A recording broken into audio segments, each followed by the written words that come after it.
Forgotten Crystal by Sabertooth Fox. While my sister and I were growing up, we were born gamers. We got an N64 along with Game Boy Color. Everyone knew that our house was considered the game house, which was a great nickname when you were a kid. We had so many different game consoles to play games on. I was also getting into different things, such as I was a Pokémon fangirl and my sister was a fan of the series for a little while due to the games. I continued to play other games such as Yoshi's Story, Zelda, 700, Smash, and Pokémon Snap.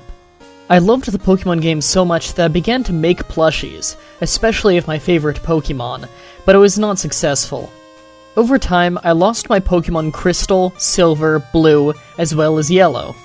I was upset about losing Crystal because my favorite Pokémon team was on there. Over time, I forgot the Pokémon games as well as the teams that I had lost. One day, my friends and I went to a local GameStop to look for games. My two friends went into a different area of the store, while I went to a shelf that held PS2 games. While looking at the games, one of my friends called me over when she saw an advertisement for Pokémon Heart Gold and Soul Silver, which were the re-release of Gold and Silver. Heading over to get a closer look at the date, I felt my cell phone drop from my pocket. After it fell, I bent down to pick it up, and as I did, something caught my eye. I reached my hand towards it and pulled it out. To my surprise, it was Pokémon Crystal. I clutched it in my hand before showing it to my friends. They were surprised to see such an old game.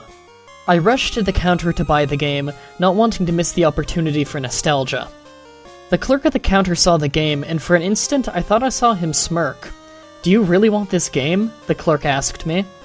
I looked at him. The clerk had messy dark brown hair and dark brown eyes. There was something about him that unnerved me, especially since he had a smirk on his, and his tone of voice had an icy edge to it. His eyes had a distant look to them, like he was seeing something I could not see, and whatever it was seemed to please him. "Yes, I still want the game," I replied. I started to remember my old Pokémon named Chance, who was a Bulbasaur. After leaving New Bark Town, the game started to glitch. The grass was moving on the top of the screen, and the music began to play backwards as the road pixelated. I turned off the game and took out the game to blow on the game slot, hoping it would fix it.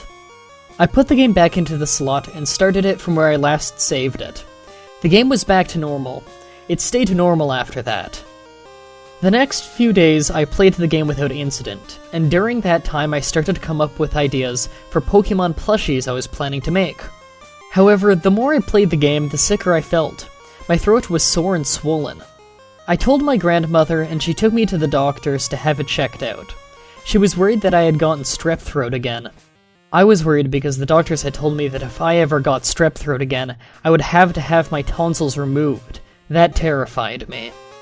I was unable to go outside or hang out with my friends, so I continued to play my Pokémon game.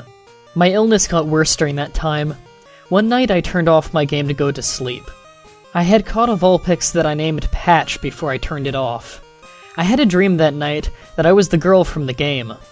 The world around me was different. I looked around and I saw I was near Victory Road.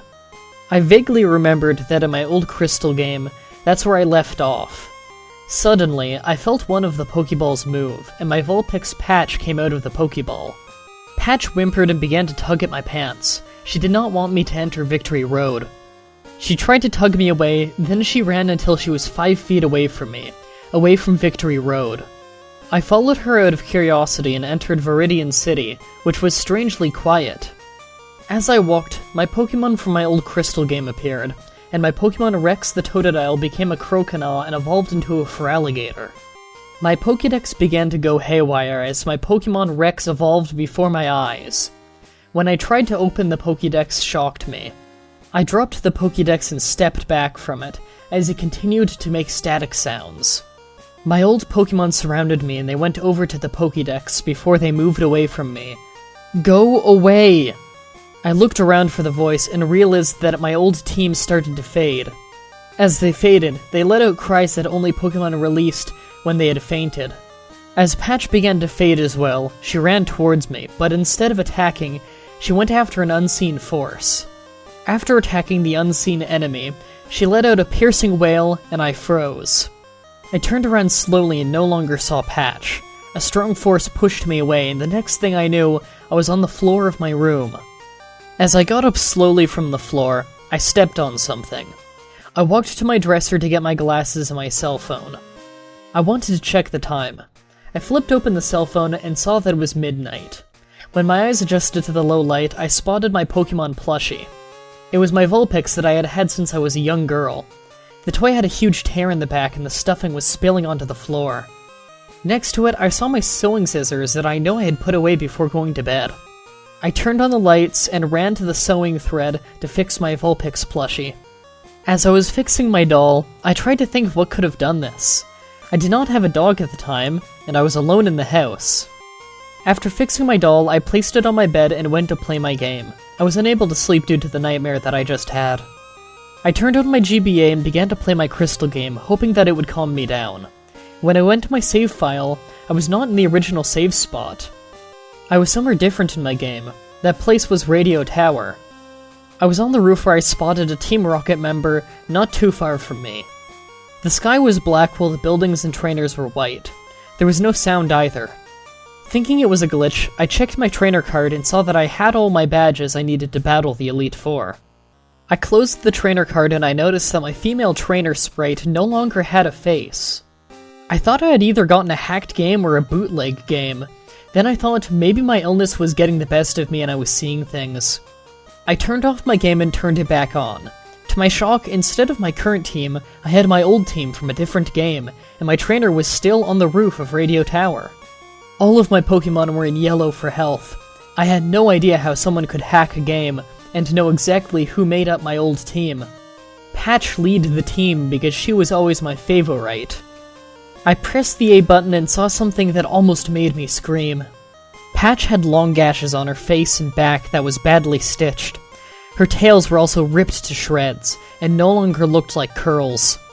Her eyes were no longer there, and instead were empty sockets with blood dripping from them down her cheeks. I went down to my Venusaur Chance and looked at him next. His color was a pale green, and the flower on his back had wilted. His eyes were glassy as though he had gone blind. My Pidgeot Angel was next in line. She held a special spot because she was named after a beloved bird that had passed away. She looked like she had been buried alive and had maggots coming out of her torso. Her head and her feathers were almost gone. I checked my Vaporeon Eve and saw that she had withered to almost nothing. Finally, I checked my last two Pokemon, my Raichu Sparky and my Mew Maria. Both Pokemon were skeletons. I checked all of the levels of the Pokemon and realized that all of them were at the levels I had when I lost my original Crystal game. I began to cry, and as I cried my cough became worse. I wondered why this had happened, and I apologized to my former team. This all seemed like a bad dream. Instead of turning off the game, I pressed on, and moved my trainer towards the Team Rocket member. I wanted answers, and whoever possible hacked the game may have left a message behind. As I went closer to the Team Rocket sprite, my trainer sprite jumped back in shock, and a dialogue box appeared. "What are you doing?" I see my trainer sprite exclaim. It surprised me, because trainers don't talk. Then I see the Team Rocket member turn around to face me and reply, "Danger!" he shouted. I clicked on him again. "He's waiting for you to play with him. Leave now! Go back to bed before it's too late." I started to freak out and felt chills go down my spine. The sprites in the game were not supposed to talk like this at all. To my shock and horror, the Team Rocket member jumped off the radio tower to his death. The screen went black and I heard a thud. I got angry because things like this don't happen in Pokemon games at all. I moved my trainer sprite towards the stairs and I moved her forward. I noticed that there was blood on the stairs. I had my trainer sprite continue down the stairs and onward into the next room. I began to cough more violently as I did this, and almost dropped the game. Taking deep breaths, I pressed on again. The room had a large cabinet blocking the door, and I decided to go back the way I came, only to find that the stairway was gone. I was trapped inside the room with no way out. On the wall, I spotted something that I recognized as my old Crystal game. I clicked on it, and I realized that it was a picture of my old team and my trainer before the transfer. Everyone was safe and happy in the photo, but as I looked at it, it started to distort. There was a laugh that sounded from my game, causing me to drop it. Gaining courage, I picked up the game and saw an unfamiliar sprite. As the sprite moved towards me, I saw an old man who reminded me of Blaine if he had been dead for a long period of time. He smiled at me before he began to speak. "Do you like my game?" he asked, while a yes or no icon appeared. I pressed no several times. "Why not?" he asked. "I've searched long and hard to get your original team back to you. Aren't you glad? You are now reunited with a team you abandoned long ago." I wanted to shout at the screen, but no words came out. "They missed you," he continued. "They are happy to see you. They also were wondering why you hated them so much to leave them. They waited for you until they died. Now they want you to join them." I tossed the game away and that caused him to laugh. I pulled the game out of the game slot and checked the screen. He was still there. "They love you. Why don't you love them? They are dead now, but their loyalty is still to you. They are the only things keeping me from killing you." I threw a pillow over the game console and the crystal game. I did not get much sleep that night, and in the morning I destroyed the game with a hammer. Each time I apologized to the Pokémon from my old team. I slowly started to get better, and a week later, I got my Soul Silver game. I knew the nightmare was over. That night, I put my Soul Silver game into my DS Lite console game slot, and started the game.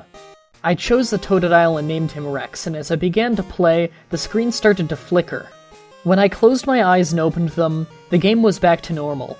I played the game for a few more hours when the game froze, and before I could turn it off, I saw the man that had appeared in my crystal game. "You cannot get rid of me," he told me. The Soul Silver game began to act up much worse, and he seemed to be targeting my new team of Pokémon. "I was the one that killed your old team. I'm going to kill this team as well. Then you." Before he could do what he planned, I saw my old team appear on the screen in sprite form. They all looked at me, then my new team, then finally at the man. The Pokémon surrounded the man and the screen went completely black. The DS stopped working and began to overheat. I dropped the game and moved away. Soon the DS was back to normal and I turned on the game. My new team of Pokémon were safe. To my shock, Patch stood in front of the screen and addressed me through the use of the dialogue box. "You are safe. He will never come back, and neither shall we." With that, Patch turned away and vanished, and the game went back to normal. I never saw my old team again. Sometimes I fear the old man will someday return, and I hope I will be ready. Before we start with the final thoughts, I want to let you know that if my voice seems off at all during this recording, it's because I'm pretty sick. I would have recorded this after I finished being sick, but the day after recording this is when I'll be uploading it, so it's either I record now or it's late, and I'd rather not let it be late. With this said, that was Forgotten Crystal by Sabertooth Fox. Final thoughts? Bad, but with a few very good ideas. I want to point out right away that I have a problem with the name of the story. As I've said before, it's extremely overdone, having the name of the story be a vaguely creepy word, followed by the version that's in the story. Please, if you're going to be making a story and writing in for this show, think of a more creative name. That name is being done to death. Hell, we've already even have a forgotten version on this show with Forgotten Leaf. Also, I find it hard to believe the main character in the story would just lose all of their Pokémon games. I don't know about you guys at home, but I've never lost a game, let alone an entire series. Also, this story really needed to be proofread more. Aside from plenty of sentence fragments, there are entire missing words in lines like, "since he had a smirk on his," and "tone," etc. I'm pretty sure the word face was meant to be there. Putting aside the few but distracting grammar issues, the story felt very status quo. It felt like it follows the formula that so many other stories follow. Character misses playing old Pokémon game. Character finds it at a store. Clerk is either creepy or didn't know they had it. Person finds messed up thing with the game. Character has nightmares about the game after playing it.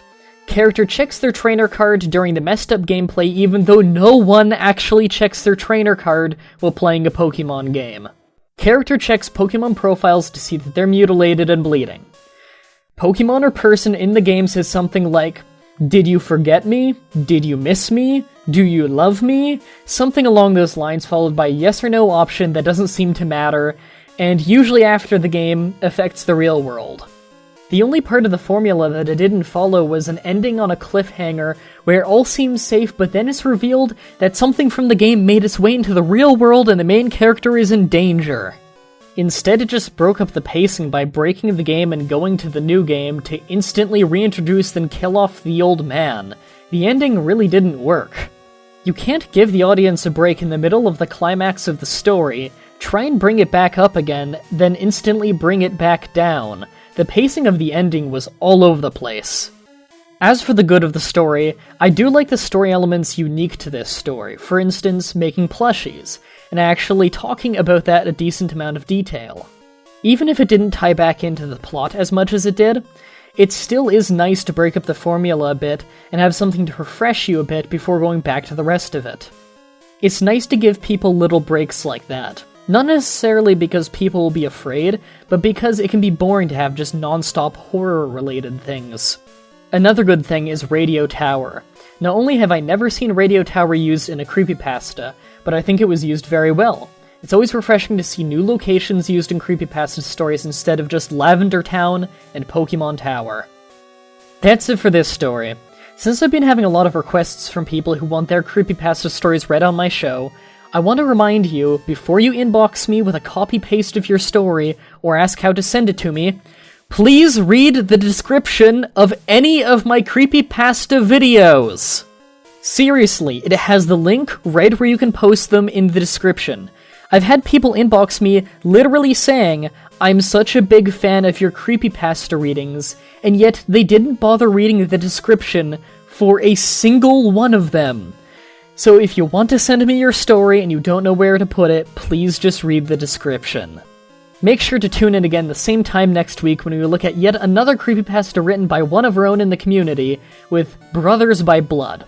Until next time, sweet dreams.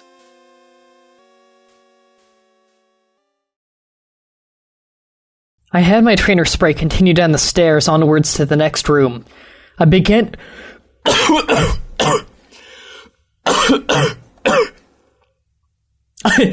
began to cough more violently as I did this. Oh shit, it really is haunted. No!